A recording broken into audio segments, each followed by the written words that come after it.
This Torah class is brought to you by TorahAnytime.com. We're speaking about the great city of Tzfas and the challenge that it made to claim the crown as the holiest city in Eretz Yisrael. We explained how when the Shlach Kadosh was coming to Eretz Yisrael, and he had the decision to make, should he become the chief rabbi of Yerushalayim or the chief rabbi of Tzfas, it was after great deliberation, he ultimately chose Yerushalayim. But from the years 1530 to 1580, for that Jubilee period, Tzfas tried to, so to speak, claim the crown.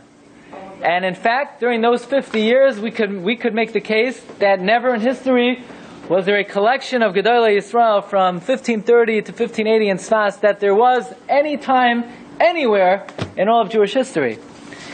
And then we learned how the Chassam Sofer said that in 1837, when 90% of the population of Tzfas perished with a very tragic earthquake, and 2,000 Jews died, Chassam Sofer wrote, Parsha Emor, that he said it was because of the jealousy of Yerushalayim.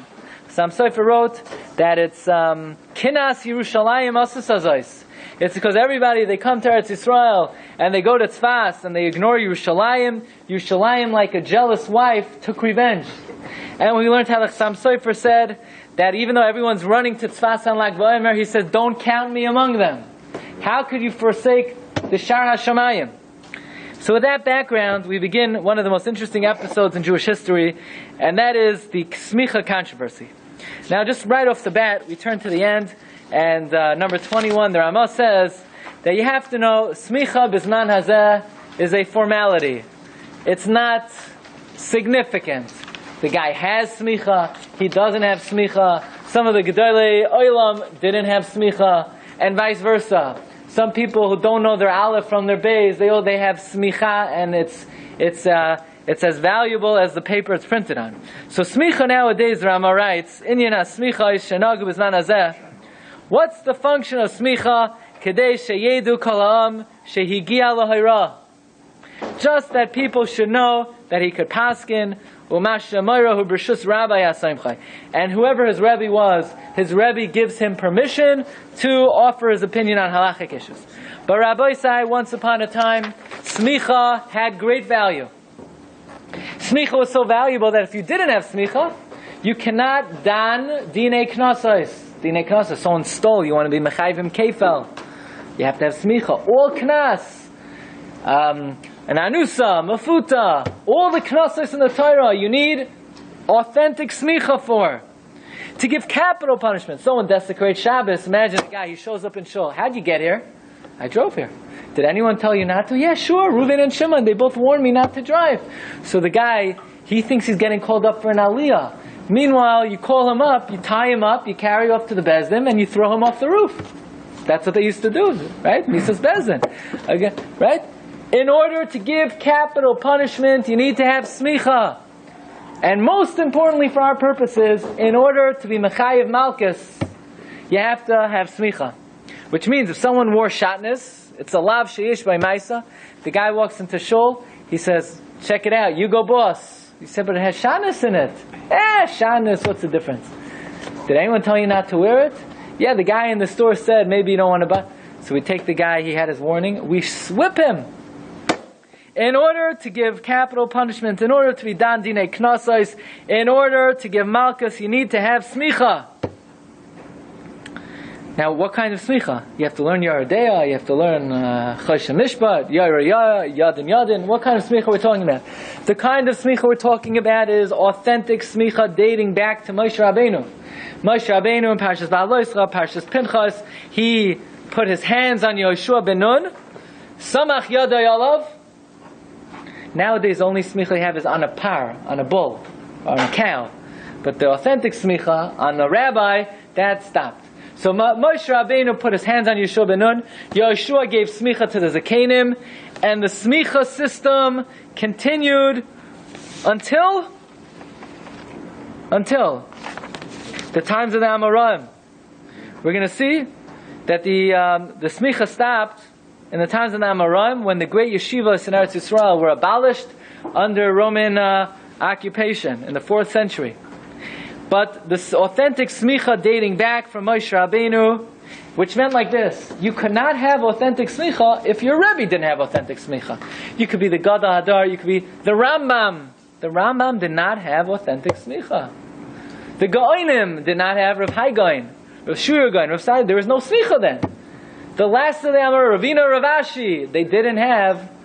When the great yeshivas of Amram were forced to close during the 4th century, smicha ceased. Why is it called smicha? Because the original smicha, Moshe Rabbeinu put his hands on Yoshua ben Nun, but the placing the hands on the Talmud was not a critical part of the process. Okay, what does this have to do with anything? Well, we're going to see. You take a look at number 6. Rabbi Chio Michal Tukachinsky has a 3-volume sefer called Ir HaKodesh v'HaMikdash. He talks about many different inyanim about Eretz Yisrael. And Rabbi Chio Michal Tukachinsky writes in Ir HaKodesh v'HaMikdash about the history of the original smicha. Take a look in number 5. He says, Makarat smicha. What's the root of smicha? Lefanim. It used to be Haisa Nikreis HaSmicha Smicha Sakenim. Smicha used to be called Smicha Sakenim V'Nimshecha HaSmicha Midar Ladar. The smicha continued from generation to generation. Samach mipi samach. HaSamach Harishan Haya Kinemar Lamala. The first person who had smicha is Moshe Rabbeinu mipi HaKadosh Baruch Hu. They asked Moshe, what yeshiva did you learn in? Who gave you smicha? Hashem gave him smicha. Oh, okay, we accept that smicha, right? Hashem gave Moshe Rabbeinu smicha. V'hu samach liYeshua ben Nun.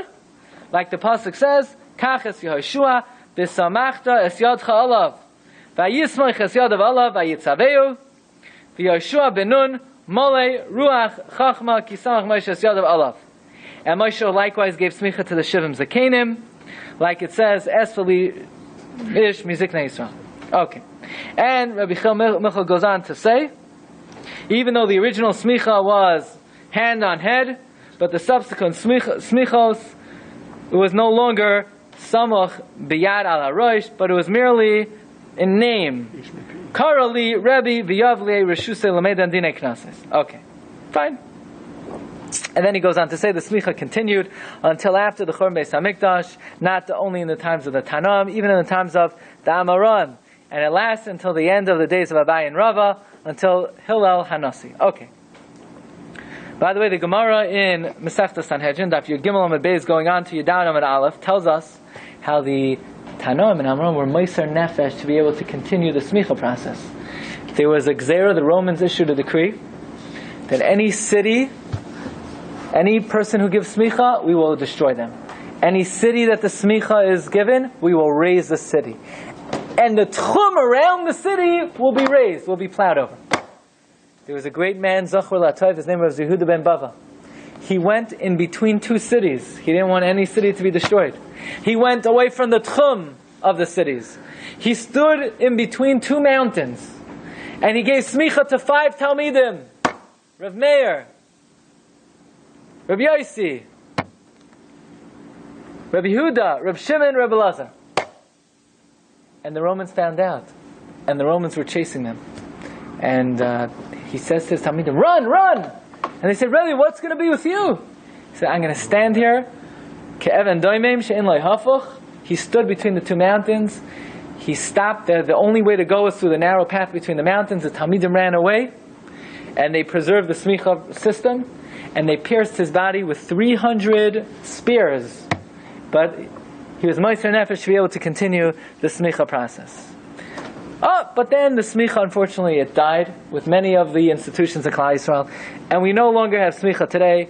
We can't give malchus, we can't give misas bezin, we can't be done dinei knases. However, 16th century, Sfas, of all the Gedolei Yisrael that were in Sfas, Maran Bet Yosef, and the Alshich, and the Chaim Vital, and the Arizal, and the Mabit, and all the Gedolim that were in Sfas, the Charedim.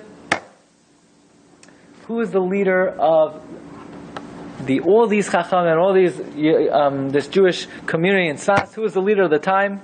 The Mahari Bey Rav, Rav Yaakov Barav. And Mahari Bey Rav was a very interesting personality. The Mahari Bey Rav was born in Spain in 1475. So you can imagine at the age of 17 years old, he is expelled from Spain. He's expelled from Spain. Where does he go? He goes to North Africa. A year later, in 1493, how old is he? He's 18 years old. There's a tremendous community in Fez. 5,000 Yidden. He's appointed the chief rabbi of Fez at the age of 18 years old. Okay? From there he goes to Algeria. From there he goes to Yerushalayim. He's forced to leave Yerushalayim because of famine. He goes to Mitzrayim. And then, mid-1500s, he makes his way to Tzfas. And who's in Tzfas in the time? Native Sapphidians? No. These were all Jews who were former residents of Spain. You had Marranos. You had people who had to desecrate Shabbos under threat of persecution. You had people who had abandoned their religion. And they lived secretly as Jews, but unfortunately they had to violate Chayvei Krisos.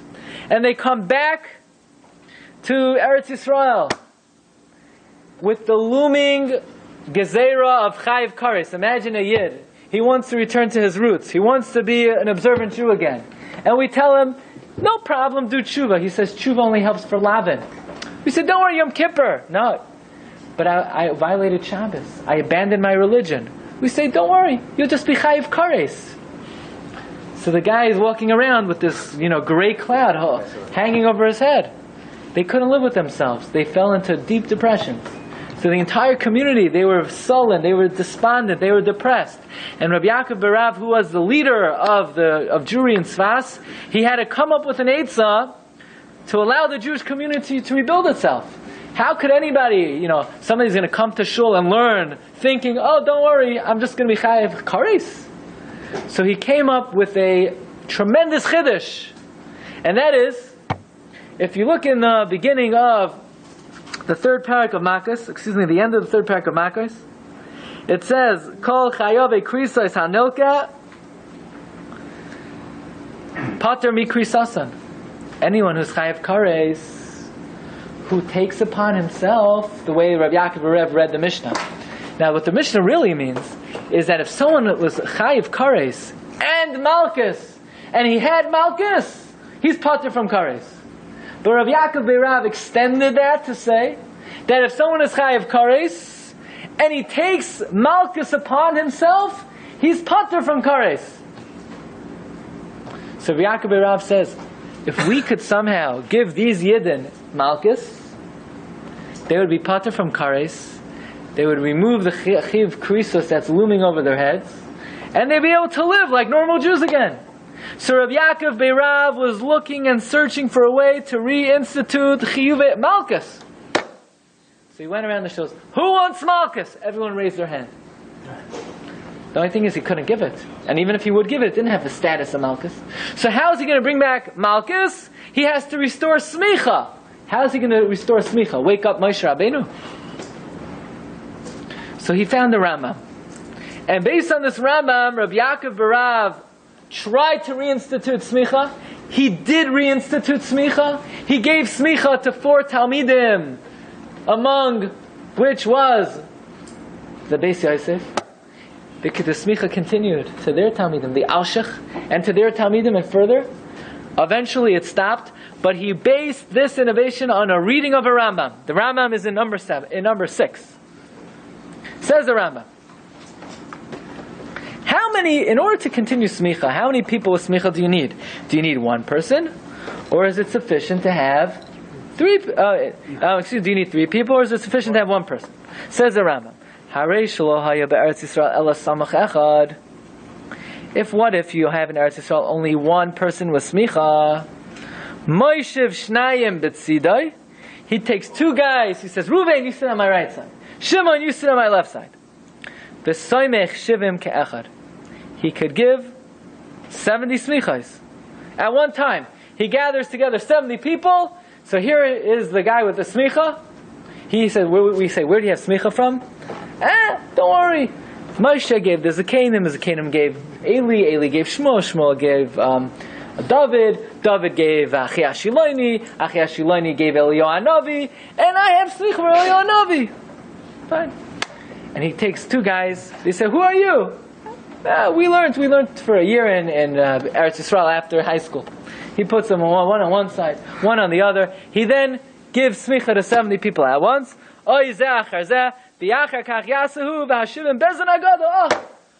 order to make bezin agadol, you just need one guy with real smicha. And then that bezin can make other batei dinim, and you're set. You can make batei dinim all over Eretz Yisrael. Says the Rambam, Nirin li hadvarim. It appears to me, Naraboisai, when you see a Rishon that says Nira li, it seems to me. How much evidence do they have to their position? None. They don't have any raya. Otherwise, they would say it's mavur in this place. We have a raya from this place. But if they just say Nirin li means that's what they think. That's what they think. Remember, our Rosh Hashiva used to say, Rav Henach Leibowitz used to say, Zechatzak Levrach, in the name of his father, of David, that when the Rosh says Nirin li, it's stronger than if any Rishon brings a raya from Shas. Why? Because if a Rishon brings a raya from Shas, how many Gemaras are backing him? That Gemara. But if the Rosh says Nira li, what's supporting him? Everything he ever learned. Everything he ever learned, based on all of his Das Torah, it seems to him. So in other words, when a Rishon says Nira li, even though he's not invoking a specific Gemara, he's invoking all of his Torah. So the Rambam says like this, Nirin li hadvar.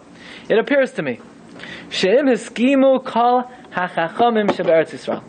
If all the chachamim in Eretz Yisrael agree, so you already see, this is not going to be an easy thing.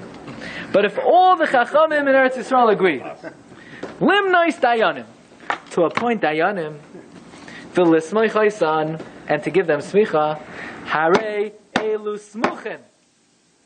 They have smicha. They have smicha. Real one. Authentic smicha. In other words, even if the smicha process was interrupted, but if you could get a consensus of all the chachamim in Eretz Yisrael to say that we agree that Rabbi Beryl Shmerel, he's the real deal.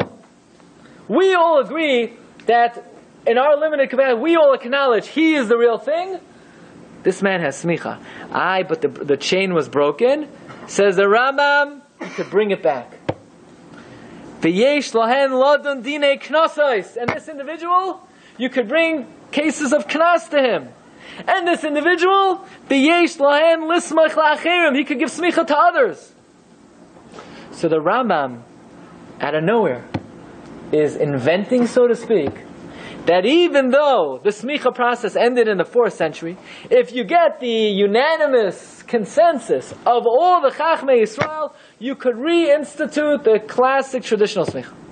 Says the Rambam, if that's the case, what's Reb Bava meant? Why was Rabbi Yehuda ben Bava and all the Chachamim risking their lives to preserve smicha? You don't have to risk your lives. You could always bring it back at any time. Why did the Chachamim? Why were they pained? Why did they go to such great lengths to preserve smicha? What's the big deal? You just take a vote. You get a unanimous. Everyone would agree that Rabbi Yashiv should have smicha. I mean, you get unanimous consensus. Says Rambam.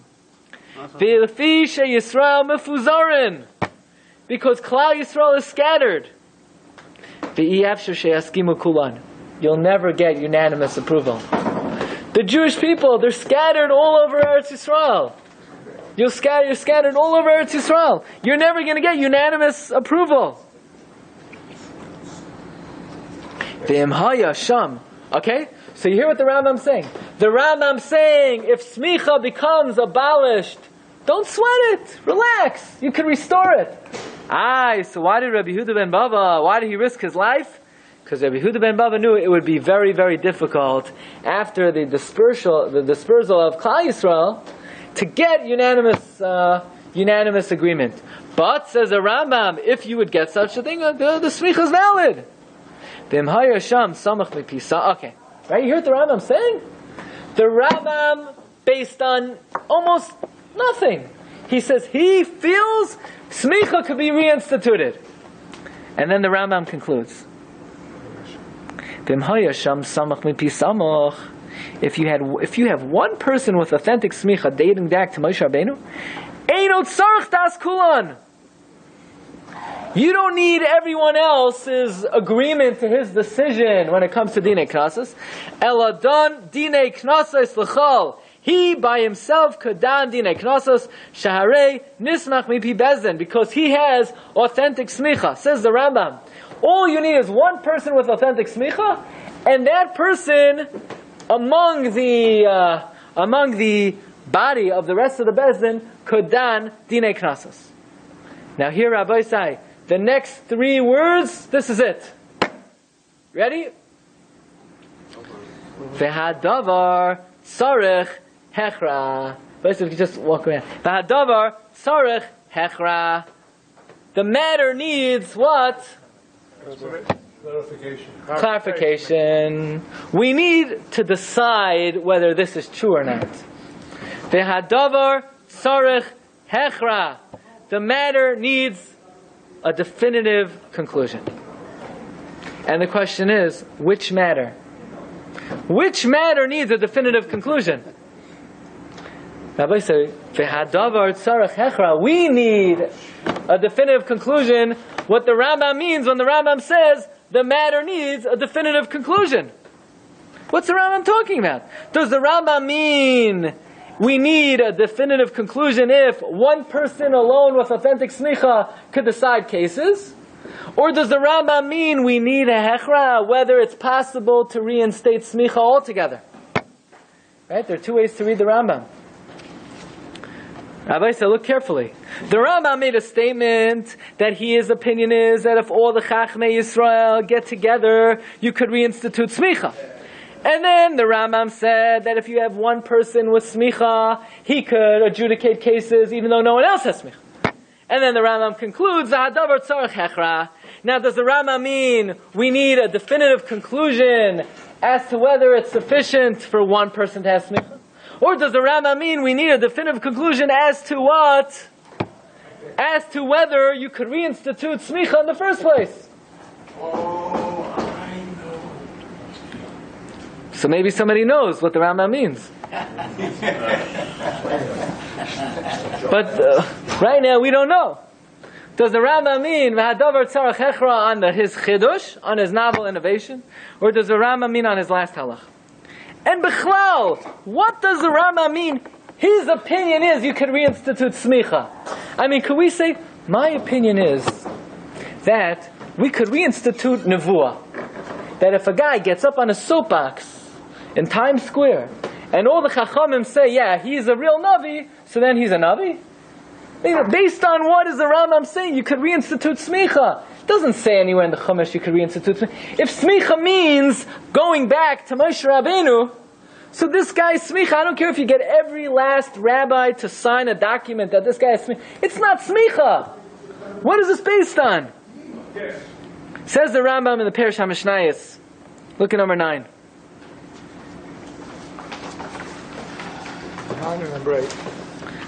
Number 8, thank you. 1, 2, 3, 4, 5, 6, 7, 8, 9, 10, 11, 12, 13 lines from the bottom. V'yirali.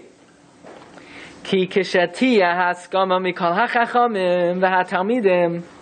If all the sages and all the students gather together, lehakdish aleim, to sanctify ish min yeshiva, biyasimu oisei l'roish, and they're going to appoint him as the head. Says the Rambam, Uvalvad shehezeh b'Eretz Yisrael. You can't do this in Borough Park. Can't do this in Muncie. It has to be in Eretz Yisrael. Chumash zacharna. Hinei ha'ish hahu tiskayim loy ha'yeshiva. That man will sustain the yeshiva. V'yiyas samach. He will have authentic smicha. V'yismachu achar kein misha yirtza. He'll give smicha to whoever he wants. Shemloit. Says the Rambam. What's forcing me to say? What's forcing me to say? Sorry to interrupt, black bag with mentalus and some medicine for the baby. I don't say black bag, I'm sorry to interrupt, it's important for the baby. There go the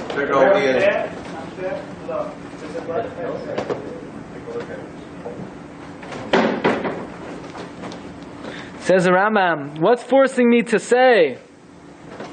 What's forcing me to say that this could be done. Says the Rambam, here's the key. She'em loy toimar kain. If you don't say this, Efshar shetimtza bezdin hagadol la'olam. You'll never have a bezdin hagadol again. If you're not able to restore smicha, you'll not have a bezdin hagadol. Why? Because in order to have a bezdin hagadol, you need smicha. Right?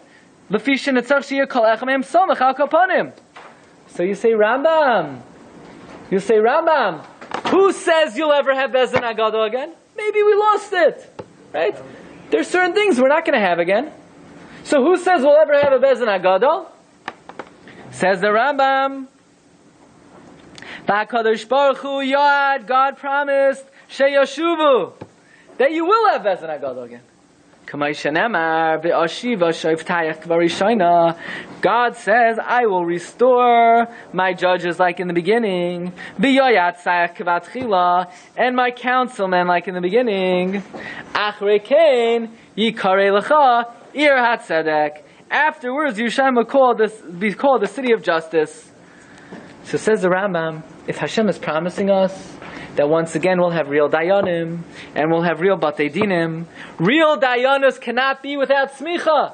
So if God is promising us that bezdin hagadol will return, it is impossible to ever again have bezdin hagadol unless we could restore the smicha.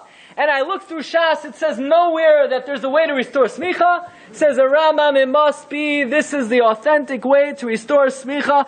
Otherwise, how will Mashiach ever come? Because part of the Yimai Mashiach is the return of the bezdin hagadol. So says the Rambam, the only way to restore smicha is if we get a haskama from all the Chachamim in Eretz Yisrael. So therefore, Rav Yaakov Barav, Maribe Rav, he looks at the Rambam. The Rambam is bothered by a question. Because God promises us that the bezdin hagadol will return. How will it ever be able to return if the smicha tradition was broken? So the Rambam says, therefore, I am forced to innovate this new way to restore smicha. So Rabbi Yaakov Barav really had another motivation in restoring the smicha. Number one, he wanted these Maranos to be able to have a clear conscience. And number two, the Rambam is saying that the restoration of true batei dinim will usher in the period of Yimai HaMashiach. So he was merely doing his part in allowing that process to hurry up. Says Rabbi Yaakov Barav, yes, the Rambam in the Beis HaBechira says, V'hadavar tzarech hechra. But the Rambam in the Parish HaMishnayos doesn't make that comment. He just writes openly, you could do this. Because otherwise, how's Mashiach going to come?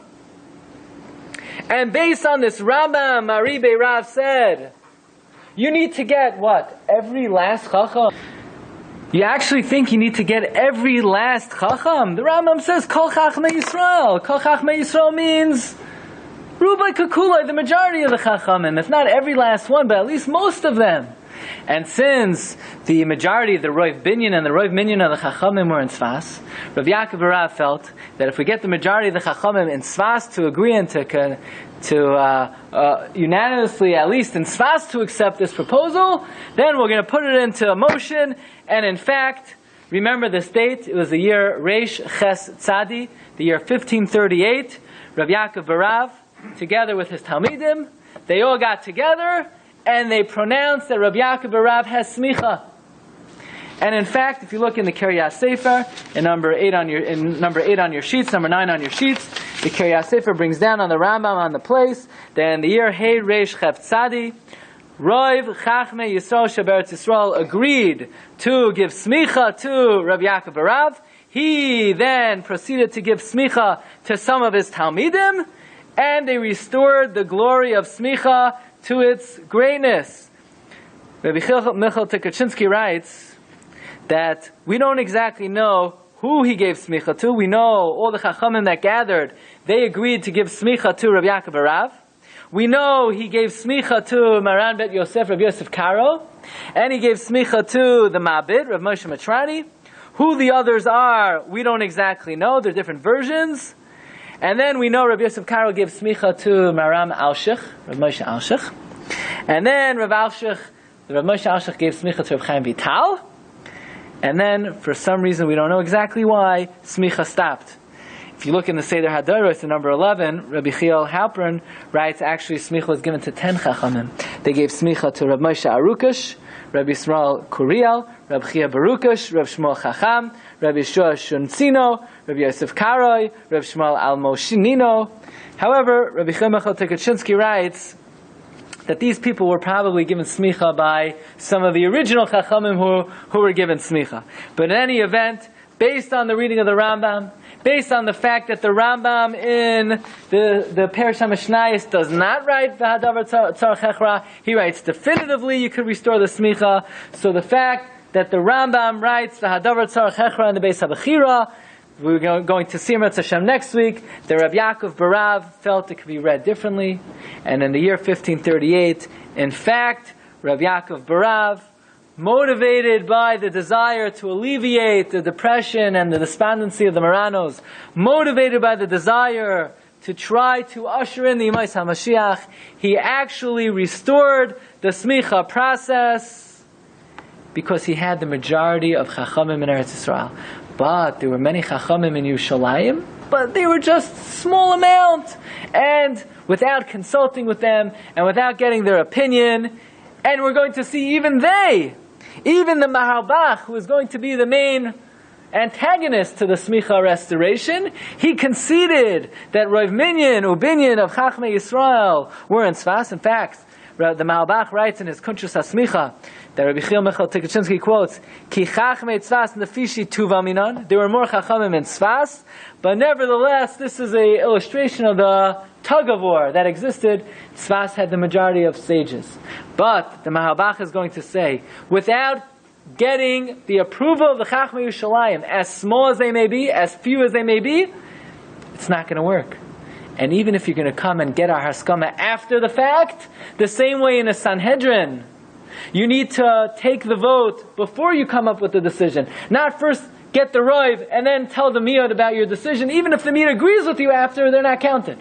So we're going to see Malbach disagreed with this, but this was a great institution in Klal Yisrael, a great occasion in Klal Yisrael, where Rabbi Yaakov Barav, the leader of the Jewry in Sfad, returned the smicha. He gave smicha to Maram Bet Yosef, and they were able to bring Klal Yisrael to a pedestal that we hadn't been on since the Amoraim.